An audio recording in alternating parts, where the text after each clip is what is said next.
So yes, hello, welcome to Cinema Eclectica. We are the Geek Show's dedicated movie podcast. I am Graham, and this week I've been joined by Sarah. Hello.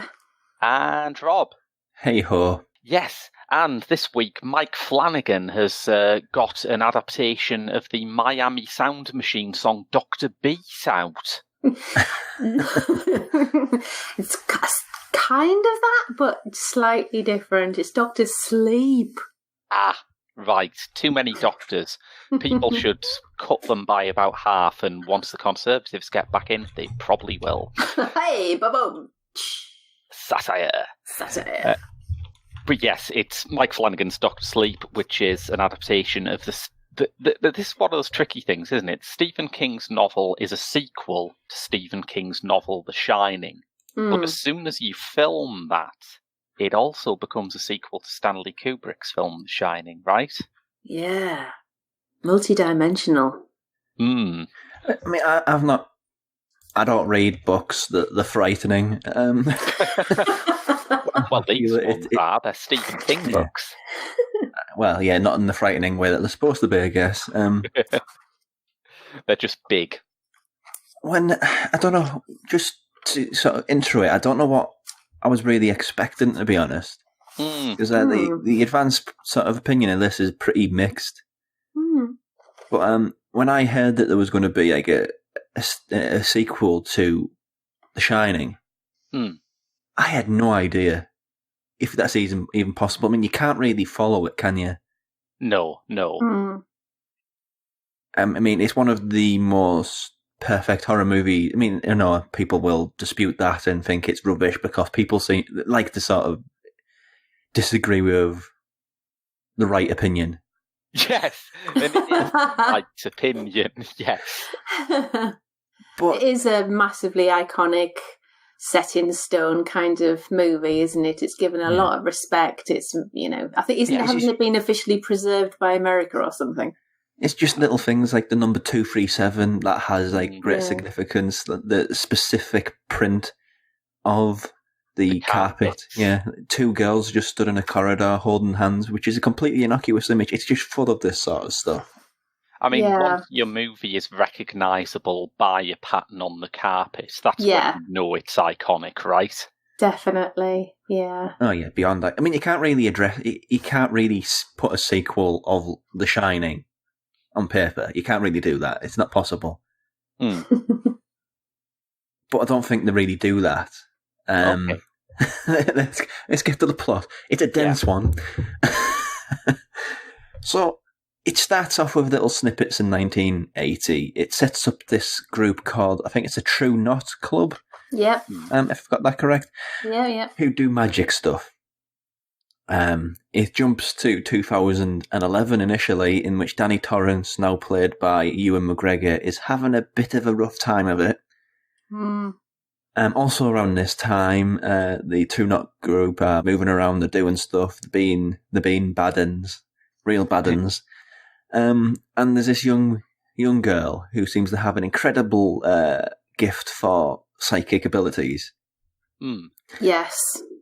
And then it jumps to, I guess it'd be 2019 in the time, no, 2019 in the timeline of the movie, where all of these sort of separate things come together. Danny Torrance is now living in North Carolina, I believe, and, well, yeah, magic stuff happens and things happen.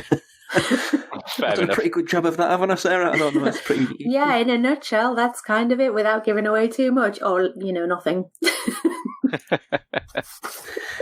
Well, it's a very incredibly detailed plot. There's a lot going on in it. To be fair, it's got 3 separate narratives going on at the same time. So it's really hard to synopsize, which is what I was talking about. You can't really make a sequel to The Shining because, well, it's a closed and shut book, really. Open and shut book, I should say. Right figure of speech. The Shining. So this kind of feels like it's a movie in the same universe as The Shining rather than just here's the story picked up from where that left off. Yeah. Yeah. It's really interesting that it mentions, it doesn't mention hungry ghosts, which is they take up the evil force, and they've been sort of characterized into a troupe that wander the world and sort of nibble on people's fear and pain.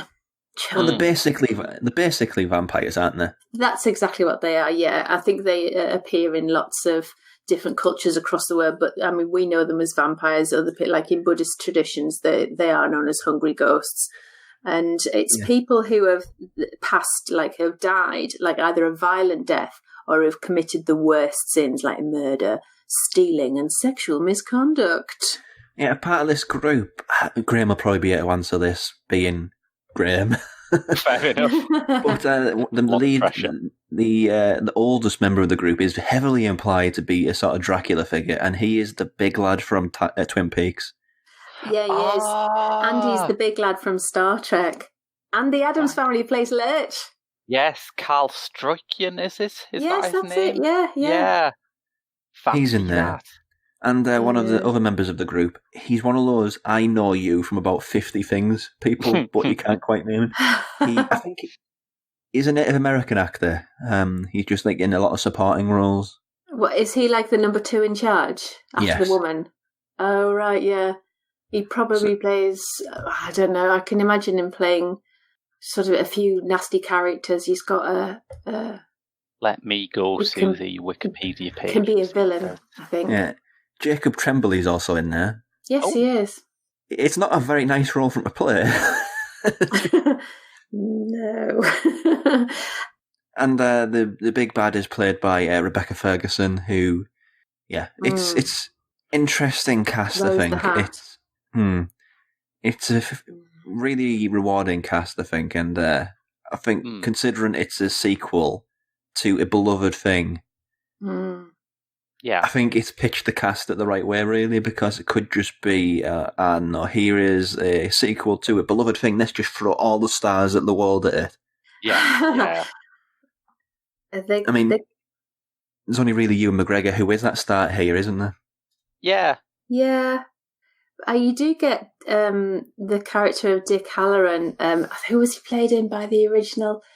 Scatman Crothers. Scatman Crothers, that was it. Very good substitute for him, though. Yeah, do you know who it is? Do you recognise him? No, should I? Well, I don't know, maybe you might be a bit young. Carl Lumley is from, wait for it, Cagney and Lacey. He's a bit young for that. Cagney and Lacey. Adorable character, and still similarly lovely now. So hang on, does this mean Cagney and Lacey is part of the Dark Tower universe? I think that's the implication, yes. We're claiming it. But it's a really good cast, I think. Ewan McGregor does a great job. He really does.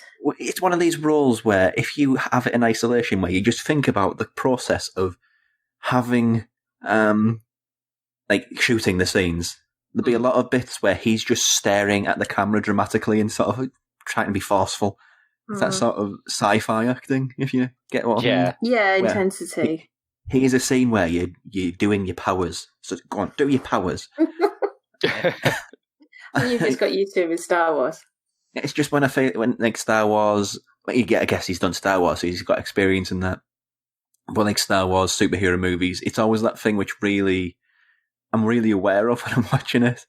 But Ewan McGregor is very, very committed as Danny Torrance, I think. He really is. His characterization's excellent, and also in traditional fashion, you do get to see his backside. The very latest from McGregor backsides. But I think special mention has to go to Kylie Curran as the little girl who has the strongest form of The Shining. She's really impressive. She has a maturity beyond her years, and also her performance. She has to change character halfway through for a while, and she does it extremely believably. It's very good. Yeah, imitating Ewan McGregor. Yeah. And you buy it completely. Yeah. Probably should have opened with this, but what's your experience with The Shining? Was this a world that you were happy to go back to, Sarah? Yeah, I was really happy to see it again. It's one of the few films, the horror films, that I can watch and not be too afraid, but enjoyably spend time in that place, in that environment, and it is creepy, but it doesn't rely on cheap tricks like loads of jump scares. I think there's like one there was in one the that whole got movie. me. Yeah, there's one that got me. The bed scene, yeah. The bed scene. Oh, right, yeah. Yes. And it's not like, a bunch of teens in the woods and loads of slash and loads of blood and gore and everything. And there is that side of things, but it's not over reliant on that. And it's just like, when you see that kind of film, it's kind of meh, but this, it's a real tribute, I think, to the original. I think it does extremely well. I think it's a beautiful looking film. It's the colorization is really lovely. The senior digital colorist is Jill Bogdanovich, who worked on Graham Grand Budapest Hotel. Ah, well, there's your answer. There's your answer. Blade Runner. I think it does really well though. Is it makes you feel think differently about The Shining. I know The Shining has had so many people do so many bloody theories about it, and apparently, it's not worth going into. Oh yeah, because famously it was made so Kubrick could admit to faking the moon landing. That's been established as fact. And that's just icing on the cake there. Yeah. But it makes you think differently about it, because it establishes a lot of mythology. I know it's crazy Stephen King mythology, but you think of things that happen in The Shining in a particularly different way. Mm. It doesn't take away from it or add to it or anything. It's just different. I guess that's the same. It's like when you bad remake of a movie that people liked as a kid.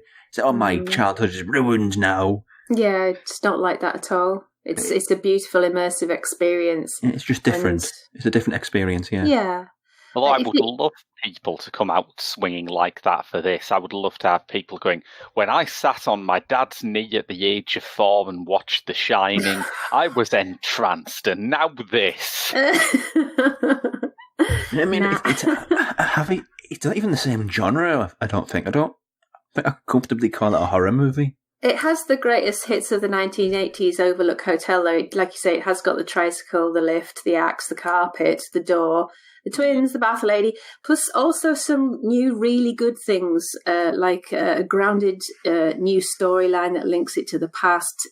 It's still lovely to look at, very lush, plus some of that old 1980s magic. Dr. Sleep is very much the Duran Duran of horror films, I think. That means different things to different people. It's more of a fantasy movie, isn't it? I mean, it's about... it's like that. It's a group of mad vampires. Big Fish? Is it Big Fish? It reminded me of that a bit. Yeah. It's for some reason... Which also had Ewan McGregor. Yeah. I think it's the colour. Did either of you ever see Veronica Mars? I never did, no. I used to love that. And it's the same colourist. Can you believe it? I think what's really impressive about it, though, not Veronica Mars. Veronica Mars might well be great. I don't know. It was great. But I think it's kind of a miraculous achievement, really, because for a horror sequel, a major horror sequel, it feels dangerous still. Yeah. Oh, yeah. Because of that True Not cult, who what they do. Well, that's a horrible scene. The worst scene. There's a numerous horror. One of the characters dies, and they just pounce upon him like the second he draws his final breath. But the child who dies, I mean, that's an awful, awful scene. Yeah. I think that's the worst. The reason why he gets his name Dr. Sleep is basically because he's there when people that are on their final moments of death, and he's Dr. Sleep. Right. They didn't give the cat a nickname, though, and the cat turns up just like he does. Yeah, quite a famous story, isn't it? That was a true story where a cat sort of turns up on the bed of people who are in an old folks' home, and then they subsequently pass away in the night. Because the cat is a serial killer, right? Essentially, yes, that's how that works. It's nothing spiritual. But that's good to hear, because as I have mentioned before on the show, I am always here for a Stephen King cat. Not in it enough, though, I think. Yeah, I know, very cute little fella. Plus, some very useful advice comes out of this film about how people nowadays are less afraid of ghosts and evil spirits because they are distracted by the media and TV. It's always nice when you get some life advice in a film like this. Was it like a little stab at Netflix as well? Yeah, are you tormented by hungry ghosts? Then why not save yourself from demons with Netflix? I don't know what's happening there, because all of Mike Flanagan's movies are available on Netflix, so I think Bite in the Hand that feeds in. I used to be chased around my house by an ancient woman in the nudie, but not now, thanks to Netflix. But it's... yeah, I really enjoyed it. I think it does do have some missteps, I think. Although, when I was, after the fact, watching it, I don't think there's any other way you can do it. You can't have a sequel to The Shining without acknowledging The Shining, but it does acknowledge The Shining in a bit of a on-the-nose way, but it needs to be there. But it's, you see what I mean? It's like leafing through an old photo album with the iconic scenes from The Shining, and they just plonked them all back in there as well, and you've got the hotel, and you have to return to the hotel. There's no getting around that, and the maze and everything. So it's... That maze scene, I think, could have been cut, and there's like it cuts to a shot of... Scene. It cuts to a shot of Shelley Duvall screaming with Jack Nicholson doing In the Door. What was the bit with the elevator and the blood? That's cut in there as well. Yeah, it's like 2 second shots that could easily just been taken away. I think they were put in because some producer said, "But what if people haven't seen the original?" It is the greatest hits, isn't it? It's just like what you're familiar with and bringing it back. Yeah, it's one of these things as well. It's an incredibly goofy movie, isn't it? Yeah. Yeah, it's presented as a very, very serious and very dangerous, goofy movie. It's like I don't know, with a heritage film, it's like an older, respected film that you can return to the themes of after a period of time, and then they've obviously done a respectful sequel to it. But I think they've just done it very, very well. I mean, there's a whole arc about Ewan McGregor, how he's struggling with alcoholism. It's something that he's inherited from his dad. Yeah, and that's well done as well. Yeah, they're trying to recast Jack Nicholson, kinda. Yeah, I don't think it's not quite as successful as Scatman Crothers or Shelley Duvall, I don't think. Shelley Duvall, yeah. It's just a guy who's sort of balding with a mullet. He's got like already. That sort of gaze that he has, I think. Yeah, but any other thoughts you had in it, really? Now you too can go astral travelling in your yoga pants. I'm assuming that's a reference to something. Yeah, you know when she meditates and she goes astral travelling to find the girl with the shining. Yes. That bit, that's what I meant. Yeah, some really nasty, like horror violence that you can have head explosions all you want. Mm-hmm. Yeah. But something which is really small and relatable, you think, oh, that's horrible. Yeah. There's a bit in this where a character gets their hand caught really violently in a filing cabinet. Yeah. Yeah. And you can have all the slashes you want. That is far worse. Yeah. A nice everyday horror. Yeah, Rebecca Ferguson is like, as who plays, what's the name of the character again? Rose. Rose the Hat. Yes. She is terrifying. Oh, good, because I like her. She has like a real presence about her, you know. Yeah. Mm. Yeah, she has a charisma. I thought she was a very effective villain, albeit with the scariness calibrated down for the audience in Joe Cornish's The Kid Who Would Be King earlier this year. Oh no, she doesn't dial anything down here. Yeah. Her introductory scene is evidence of that. Alone. I can't remember that. Which scene was that? That was one in the 80s with the small child and the flowers. Oh, yes. Oh, yeah, of course. Yeah, the opening scene. Sounds a bit James Whale Frankenstein-y. Yeah. I guess so, yeah. Or Young Frankenstein. Like well, yeah, that too. But I think it's one of these movies. It's one of these movies, though, where I think its relationship is going to do it a disservice because a lot of people will just hate it because it's related to The Shining. And how dare it tarnish my beloved movie. I noticed that you almost said Suspiria there, which was last year's one of these, wasn't it? Yeah, I mean, I like this more than that Suspiria, but I think they're two very different movies. That Suspiria was very much an art house tackling of goofy supernatural slasher, basically. Whereas I think the original Shining is the art house goofiness. Yeah, that's a fair point. The relationship's almost the other way around. And this is it's incredibly well made. It's made made me a fan of Mike Flanagan. He's an incredibly talented filmmaker. Yeah, he does directing and writing and editing of this film. Who, importantly, he is a horror director. It's not like he is just some fly-by-night director having a go at horror. He is a fully signed-up director of this stuff. Yeah, do you remember watching that short called Oculus? I've seen it, though, but... in Film Club. This is relevant to the wider audience. Yeah, I know I'm being really specific with this. But then he did this short because he didn't have the money to do a full feature, and then he got the money on the strength of that short. And it's that same guy, and he's now doing the Shining sequel. Indeed. So that's... I mean, it's just a great sign, really, that somebody who is like a smart... He made his early films on Peanuts. And some really good stuff. Hush is great. Absentia makes you terrified of tunnels, which is a loaded sentence. And he's just... If I go and position him in... He's sort of like an American Ben Wheatley, really. Oh, I was thinking of him. That's weird. Yeah. But I'm really excited. I hope this does well because, it's very hard for directors to be successful within horror because it's always felt of as... just a genre movie. Yeah. Well, it's a dirty word, really, isn't it? Horror. I mean, if it's a horror movie which has awards contention, they'll call it a thriller because, Yes. Look at Silence of the Lambs. Silence of the Lambs is a horror movie, but they won't acknowledge it at that. It is a thriller. Or if it's Get Out and it's up for the Golden Globes, they will reclassify it as a comedy. They did that, didn't they? It's better that than the musical, yeah.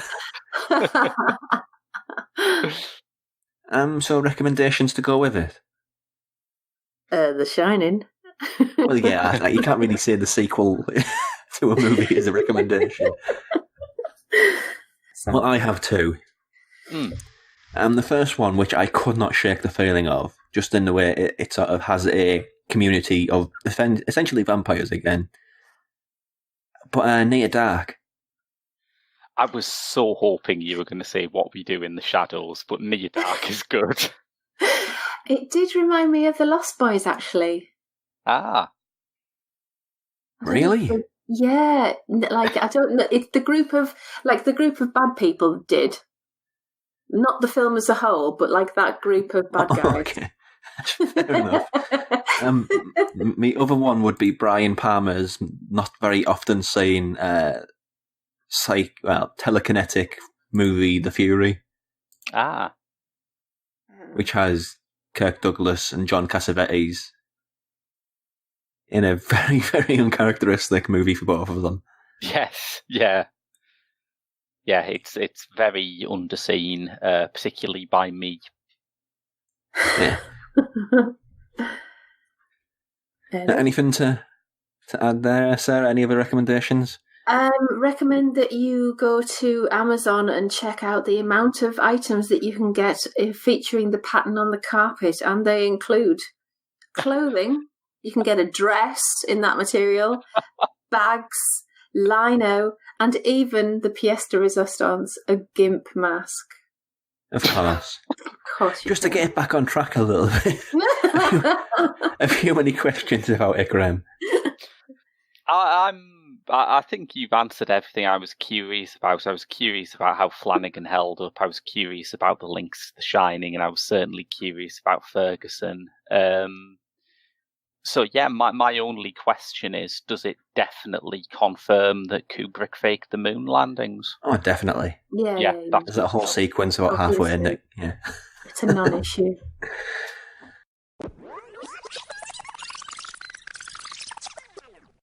I'm Christopher Sabat, voice of Alex Louis Armstrong, the strong-arm alchemist. and you're listening to The Geek Show, which has been passed down the Armstrong line for a generation or two. Perplexed by the pompous, ponderous piffle purveyed by normal art critics? Well, you've come to the right place, because we're not normal. We take a not-so-serious look at the serious worlds of art and literature. We read hard books so that you don't have to. Join Sarah, Andrew, Rob and Graham for a piffle-free journey through the cultural landscape of the 21st century. Literary loitering. Because you can't make a cultural omelette without smashing a few eggheads. So if you're enjoying listening to the show and you want to help us keep recording new podcasts, go to our Patreon at www.patreon.com/The Geek Show. We have entirely new reward tiers coming now, I believe. They're up now, aren't they? The first one is, yes. Good. Yeah, so well worth checking out, even if you've took a look already. You can find us on Facebook by searching for The Geek Show, and we are on Twitter at TGS_The Geek Show. So that was Dr. Sleep. Now we've got some things that you can buy from a shop with discs and all sorts. You could say you could pluck them off the shelf. Oh, I've just got a great idea for a new feature. It's the one we're doing. So yeah, Sarah and Graham, I believe, have something for us this week. We do, yeah. I've got The Invitation, which is out today from Second Sight. And Second Sight are an interesting label. I don't think they've got an identity yet that's as strong as something like, say, BFI Flipside or Second Run or Indicator, but they have put out a number of interesting horror films this year that tend to be on the kind of cultier side of things. I mean, I think they did that fantastic reissue of Next of Kin in the spring. Yeah, it's going back, yeah. Mm. So here's another one. This is a film called The Invitation, which came out in 2015 in America. It has never, to the best of my knowledge, been released at cinemas or for home release in the UK. That's compelling. I thought it had some sort of release over here, given what it is. Yeah, it has been made available on Netflix, and I think the first thing I would say is if you have any interest in seeing this movie, I probably would actually get the disc, because there were a number of times when I was watching this very, very shadowy, visually dark film and thinking, God, I'm not glad I'm not seeing this compressed buggery on Netflix. So it gave me slight flashbacks of... Do you remember when we did Jeremy Saulnier's Hold the Dark, which was a Netflix exclusive? Yes, I do. And I wanted them to literally hold the dark, because once it had got through Netflix's compression algorithm, I could not make out anything that was happening. Wow. So yeah, on Blu-ray, it's a bit better than that. This is directed by Karen Kusama, who we last did on the show as Film of the Week in January. She did Destroyer, the Nicole Kidman police drama, which is still really high in my estimations, and I don't think got anything like the love it deserved. It's kind of been forgotten about almost instantly, that one. Yeah. I'm not seeing it. It came out and there was a lot of hype before it because Kidman looks very different in it, and it just tanked. And I can't understand why, and I think, it is just one of those inexplicable things. But The Invitation came at an interesting point in Kusama's career because she'd been the indie darling. Her first film, Girl Fight, which was the first film that Michelle Rodriguez from Widows and the Fast and the Furious movies did. That came out in 2000. It was a big kind of independent sector success. And she was immediately taken up to the studio level, where she did some things that left her kind of bruised, particularly Aeon Flux, the Charlize Theron. Oh, she did that. Oh, yeah. That explains everything then. And she talks in one of the pretty generous amount of extras on this disc, most of which are interview-based. She talks about that, and she says that she was desperate when she did the invitation to get back to the indie level and do something smaller. And although I don't think she mentions it, this was initially set up with a very different cast. It was originally the central trio of male roles were going to be played by Luke Wilson, Zachary Quinto, and Topher Grace. Which, wow, that'd be night and day. Yeah. Because as it is, I don't know who lines up with what role, but the two male leads are Logan Marshall Green. AKA American Tom Hardy, give him his real Tom name. Hardy. In this, I must say, he has a sort of scruffy beard and long hair, so I can actually look at him without thinking, is that Tom Hardy? There's some choice confusion further down the list, though, because John Carroll Lynch, an actor who I always get mixed up with Pruitt Taylor Vince, plays a character called Pruitt, and you think, well... Just teasing you, this movie, Graham.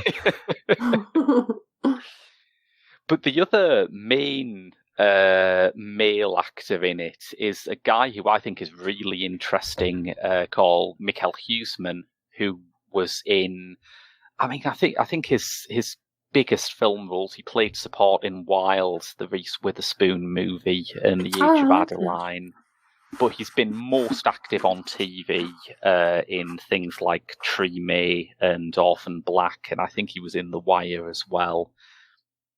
He's a really interesting actor. He fills that sort of space now, to my eyes, that someone like Aaron Eckhart did back in the 90s, where if you want someone who's handsome and charismatic and looks like a leading man, but also has something quite strange and untrustworthy about him that you can't put your finger on, he's your guy.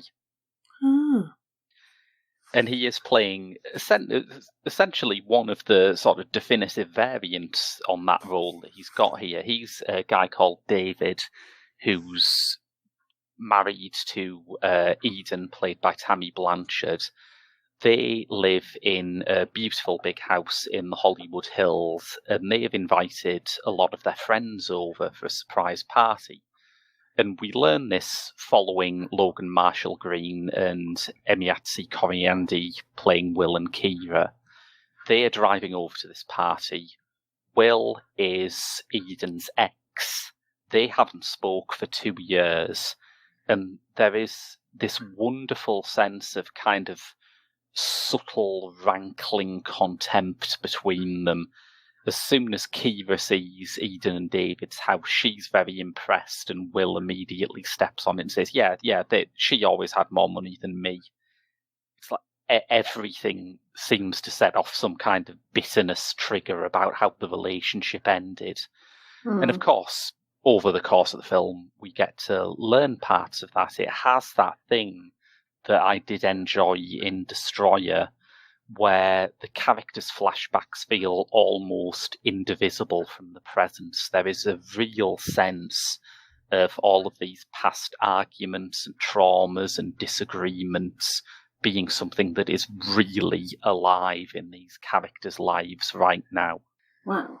Where it goes, I don't want to say too much, because I think I knew almost nothing about The Invitation when I sat down to watch it. What I knew is that in about 2015, a lot of my American friends started telling me that I should really start taking Karen Kusama seriously again. And when I saw Destroyer, I thought, oh, right, that'll be what they're talking about. But of The Invitation itself, with it not coming out over here until now, I knew almost nothing. And what get when the mystery is unpicked is kind of a mixed bag, I have to say. Up until about sort of 20 minutes before the end, I found myself thinking, this could end up not being a horror film. It's like we've just been talking about that Oscar season marketing of horror movies as thrillers. Well, I thought this is as ripe a candidate for that treatment as anything I've seen in years. It is right on the narrowest edge of the horror thriller borderline. And when the horror elements come in, I found them a bit perplexing. There is a detail involving a group that David, the Michael Huisman character, is part of, that I felt was simultaneously kind of too heavy for a thriller, but also wasn't outrageous enough for a horror movie. So sometimes that kind of tonal balancing act works and it gives it a real ambiguity, and sometimes it felt, well, I'm not sure this is quite satisfying me as either genre.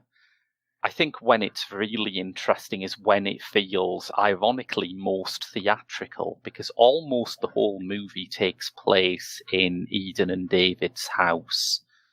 It has the feel of one of those classic kind of spiky off-Broadway plays. There's a detail about a guy called Choi, who everyone is always asking after, but never seems to turn up, which reminded me very much of like The Iceman Cometh or something like that.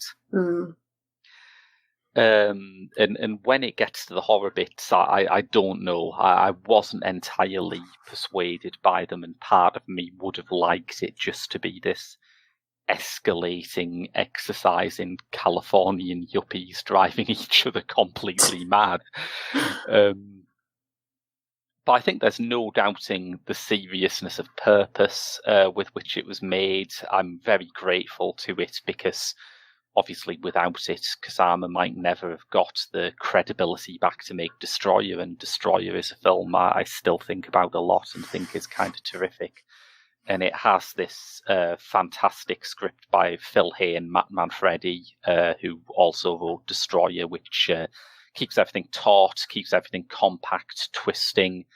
And it's a qualified thumbs up for me. But I think if you're a fan of any of the cast, you'll enjoy it. I mean, like I say, I'm a huge fan of Michael Huisman's, and I was really glad to see a film which gave him more than the kind of supporting love interest role that he's normally stranded in, really. Extra features, as I say, are quite plentiful. There's interviews with Kusama, with Hay and Manfredi, with the producers, and with Lindsay Burge, who plays a small but pivotal role in it, as well as full director's commentary with Kusama. So I think if you've seen it on Netflix and you want to see it in an environment where you can make out faces and shapes, it is well worth the upgrade. And certainly for anyone like me who is curious about Kusama's kind of weird roller coaster of a career, it's worth watching as well. That's The Invitation, which is out today on Second Sight Blu-ray. I have seen this, and I may upgrade like you suggested, but I liked it a bit more than you. It's compelling how I came to that conclusion, really, because there's been so many movies of the past, I don't know, say, decade. You hinted at this, in what you were talking about there.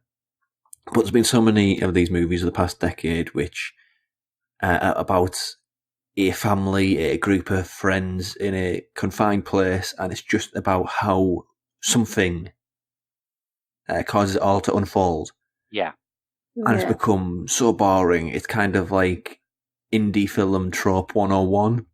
Right, yeah. It's the sort of thing which Hereditary did as well and got a real love for, and I just don't understand.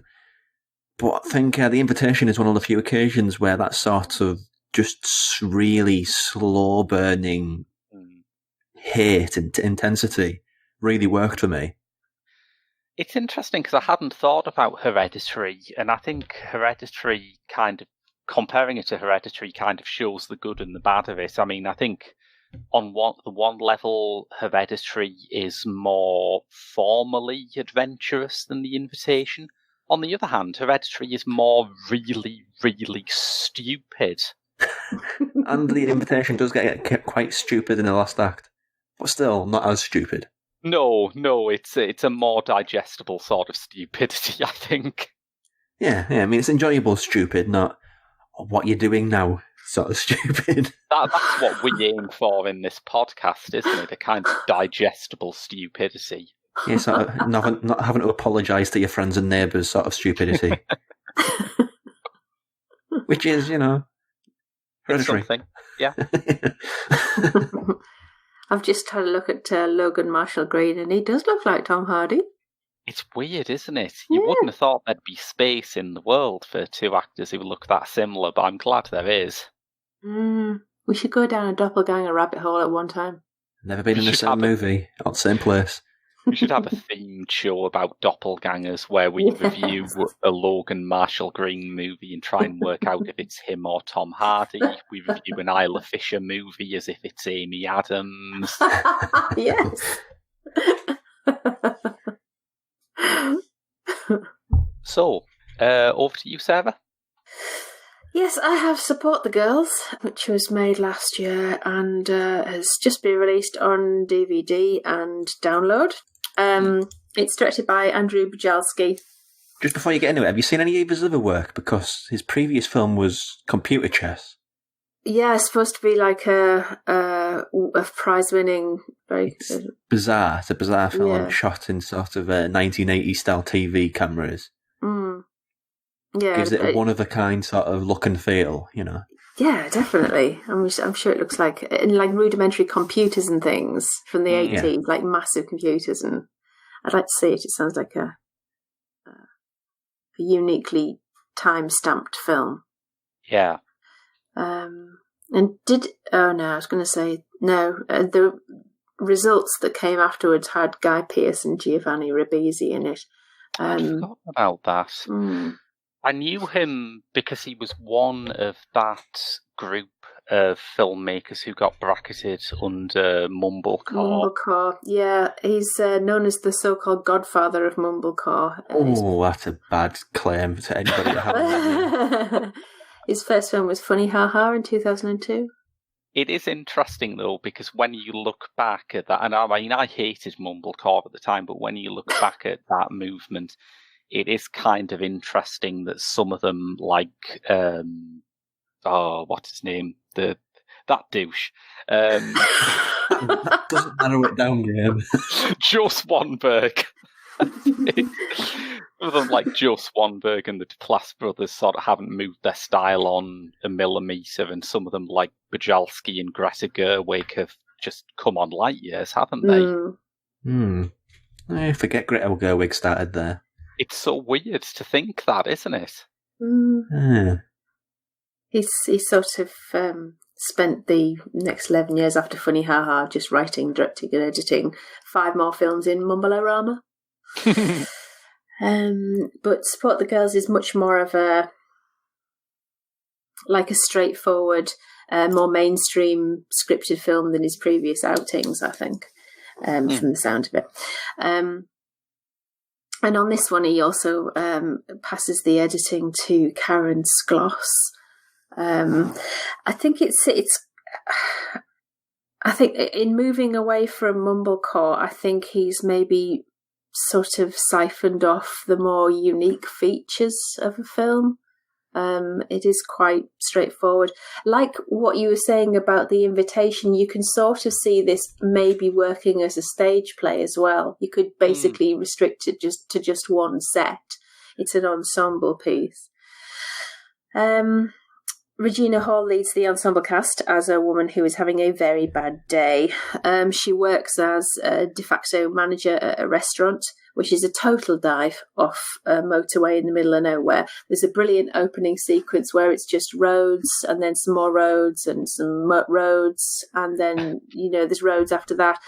And in that way, it's kind of connects to The Shining, which is one long road over the titles, and this is just many roads over the titles. Isn't this based in some sort of like Hooters style establishment or something like that? Well, yes, I learnt a new word when I looked at this for the kind of fooditeria that combines wholesome, in inverted commas, American family values with waitresses forced to put their bodies on display, and it's known as a breastaurant.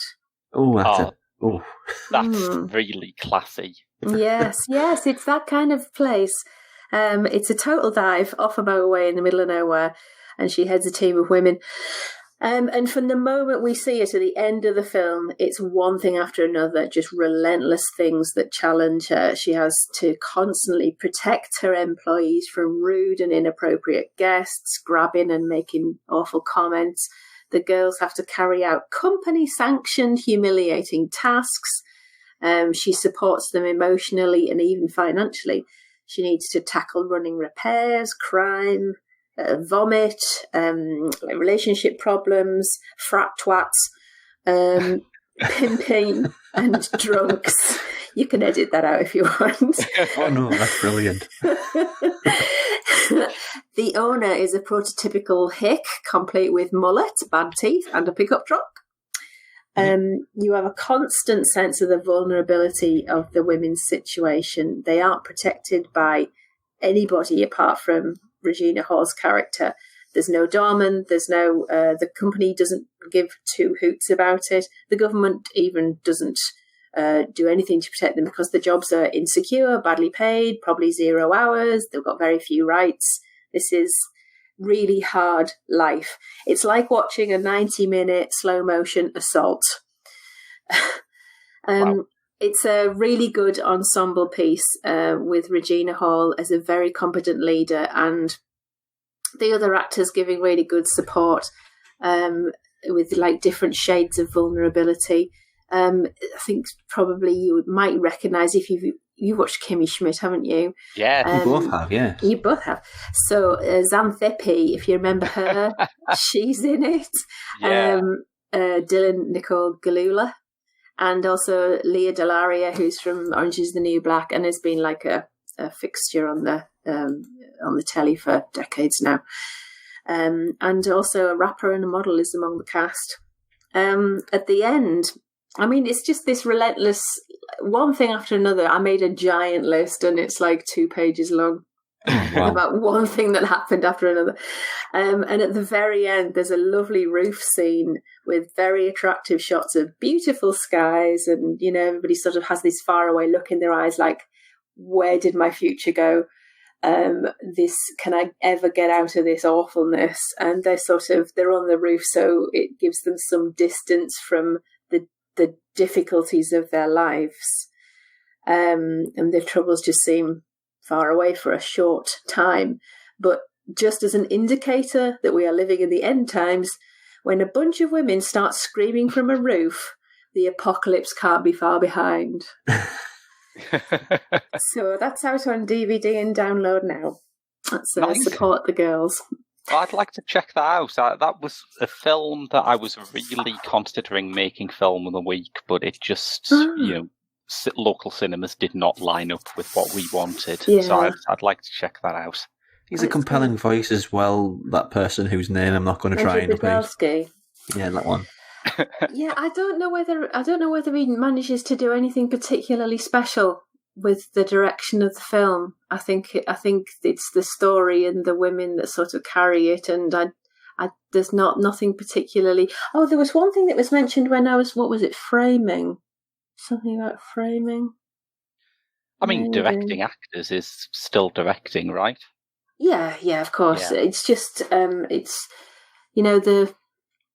don't know, there wasn't anything particular that I thought that's unique, and but it's still a very good film. I don't want to take away from the film. It's a very good film.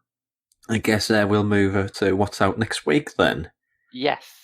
Up first, from Mubi, directed by Seamus Murphy and starring PJ Harvey. I'm excited. Ooh. A Dog Called Money. Okay. This is about the making of her last album, the Hope 6 Demolition Project, and since I would quite like one of our listeners to fight me, I don't care who, I'm going to say it's her best work since Is This Desire. There we go. Guaranteed to come in next week with no teeth, because I said that. Also out, starring directed by Nick Hamm. I almost confused. I wonder if he's related anyway. Nick Hamm and John Hamm. John Hamm, yeah, maybe. Maybe. It's spelled the same. But he's directed a movie with Lee Pace, Jason Sudeikis, Judy Greer, and Corey Stoll called Driven. This is about John DeLorean, isn't it? Is it a comedy?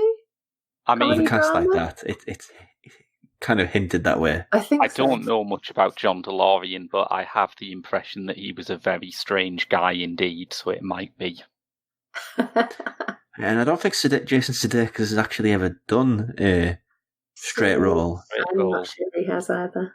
Yeah. And Judy Greer, her career is heavily towards comedy as well. Mm. I think the most serious thing I can think of is the Jurassic Park movie. Yeah. And even that's kind of hilarious. Yeah. I'm not seeing the sequel. I refuse to, on pure principle. Something else I refuse to watch on pure principle is event cinema. These are always good, aren't they? If you like the thing, if you like the event. Well, yeah, this one's Friends 25th, the one with the anniversary. Right. Well, I did watch a lot of Friends back in the day. You'd have to cut my eyelids off and drag me to the cinema to cross Quick Orange style for me to see that. What, is it a documentary about Friends 25 years on then? I suspect so, yes. Okay. It was like the biggest show in the world by quite a way for about a decade. It was massive in the 90s. Yeah. Also out, a Netflix film. It's become that time of the year where it's just Christmas crap. At least that's what the title is suggesting to me anyway. I may be way off base on this, but by Sergio Pablos, starring J.K. Simmons, Jason Schwartzman, Rashida Jones, and John Cusack, is Klaus. It already. Klaus. I think I'm going to like that, even though it's a Christmas movie. I don't know anything about that, which is surprising considering that that's one hell of a cast. Yeah, I love the cast. Given it's Netflix as well, Netflix does produce an awful lot of Christmas tat. And that's out next week. I think they're single-handedly keeping the Christmas movie alive, and there's that one that's been advertised right now, Last Christmas. That's like a novelty thing, isn't it? It's like that one, honestly, I watched the trailer for that and I just thought, that's taking all the elements from notable Christmas movies, including like Last Christmas, the song by a notable, like a huge band, a well-beloved deceased artist, and just throwing them all. And there's a toy shop, and I think it's probably full of a lot of cliches in that way. It might be good, it might still surprise me, but I'm not too sure. Didn't you watch the Christmas channel for like weeks on end one year? Oh, yeah. So, yes, I'm an expert on lame Christmas movies. I think it's a step above that, but I'm reserving judgment. Well, I still feel genuine guilt over that because we were going to do that for our Christmas special and then we couldn't make it on the day you were recording. Oh, Jesus, we forced Sarah to watch Sony movies at Christmas for like a month for nothing. Yeah, Christmas 24. I have seen so many of them of varying quality. And they're all by Larry Levinson, I think. They're made in his back garden. I don't know how to follow that. Heading back to the beginning of the year with Sundance, one of the more acclaimed movies was Loose from Julius Ono, starring Naomi Watts, Octavia Spencer, Calvin Harrison Jr. and Tim Roth. Oh, I love Tim Roth. I do. I like a bit of Tim Roth. I love Octavia Spencer as well. As far as I understand, the story is about how a middle-class couple... forgetting words now. Well, he's like... Adopt? Their kid is like a star athlete until he says something that really turns people against him. And things about his past start coming out. Yeah. Something else completely different, keeping these like 180 dives from film to film in order, is a collaboration between Werner Herzog and Andrei Singer meeting Gorbachev. Right. Herzog and Gorbachev, the bromance you never knew you wanted. It's clearly like a match made in heaven for you, Graham. Yeah. It is. It's got like Werner Herzog and post-Soviet history. What's better? He's very productive, isn't he, Herzog? He has these spells where he just knocks out 3 or 4 things a year. It's incredible. Yeah. Moving on to the big release of the week, from classy film extraordinaire Roland Emmerich, it is Midway, movie about the Battle of Midway, but it's got an amazing cast. Well, some of it's amazing.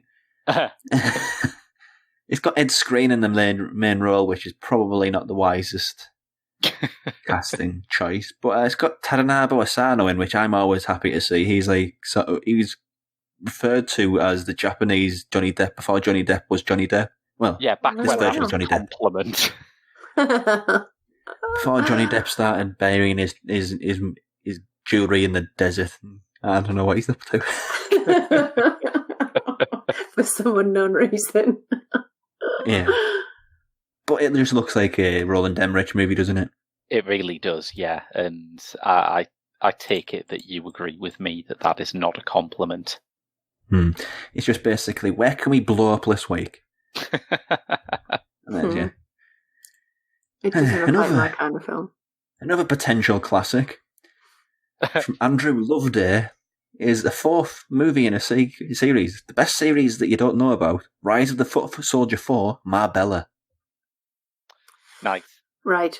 Yeah. Where to start? I mean, surely the Foot Soldier has risen by this point. Yeah, you'd think so. It's Craig Fairbrass's claim to fame. No. So don't take that away from him. He's not in it, is he? Yes, he's the leading role, I think. Oh my goodness. 2 good ones for last, I think. It's maybe, it's a mercy. I saw this trailer before Doctor Sleep. Actually, it looks quite compelling, but The Good Liar from Bill Condon, starring Helen Mirren, Ian McKellen, Russell Tovey. He's always nice to see him pop up. Yeah. Yeah, he's very good. This does look good. I love a good con artist movie, as regular listeners will know. And yeah, that cast's nice. The trailer looks good. Yeah. Also, probably the big film from the British Film Festival, well, the London Film Festival, I should say, is The Irishman, Martin Scorsese's 3-hour epic about aging gangsters, starring Robert De Niro, Al Pacino, Joe Pesci. Where'd he come from? Yeah. Harvey Keitel, Stephen Graham, and Anna Paquin. I mean, that's a hell of a cast. That's everybody, isn't it? What happened to Joe Pesci? He just vanished, didn't he? He just retired, and now if maybe once in a while De Niro or Scorsese give him a call, and he does another supporting appearance. But mostly, he's very happy on his golf course, apparently. Well, I hope he's a great actor, and it's a great cast, and it's a Martin Scorsese movie, so it's obviously got some sort of anticipation there. And given that it's basically been cited as his best gangster movie. Yeah, I mean, I am slightly concerned about his decision to show the span of time from the end of World War II to the millennium in real time, judging by the runtime. Yes, 3.5 hours, isn't it? Yeah. Gosh. Oh, hefty. Yeah. But I think, that is one of the contenders for Film of the Week, but you have this issue where it's a Netflix film and nobody knows what sort of a cinematic release they'll give it, because it comes out to cinemas next week and it comes out streaming at the end of the month. So we will cover it either next week or at the end of the month, depending on accessibility. If that turns out to be impossible next week, we are going with Loose. So not Midway? You don't want to see more things exploding? No, I don't. This is credit where credit's due. Midway is the only Roland Emmerich movie that isn't based on a really dumb, long debunked conspiracy theory. He did that one called... Did he do Anonymous? Yes. That was a weird one, wasn't it? I always thought Roland Emmerich was active as a director in the 1940s, but I must be mixing him up with somebody. No, it only feels like he's been blazing over for that long. That's been a lot from Cinema Eclectica. Until next week with either The Irishman or Loose, I've been Graham. I've been Sarah. And I've been Rob. See you next week. Bye.